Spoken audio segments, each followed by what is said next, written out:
और फिर उस डी चौक ने इस मुल्क को नया बनाने की कोशिश की और फिर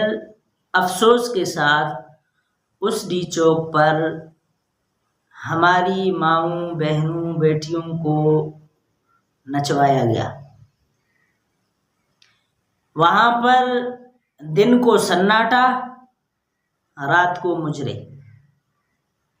दिन को खामोशी, रात को महफिलें। उस डी चौक की करामात इस तरह से जाहिर हुई और अब भी हो रही हैं कि वो जो पुराना पाकिस्तान था, वो जो कबाड़ा पाकिस्तान था, उस पुराने पाकिस्तान को नए पाकिस्तान बनाने के चक्कर में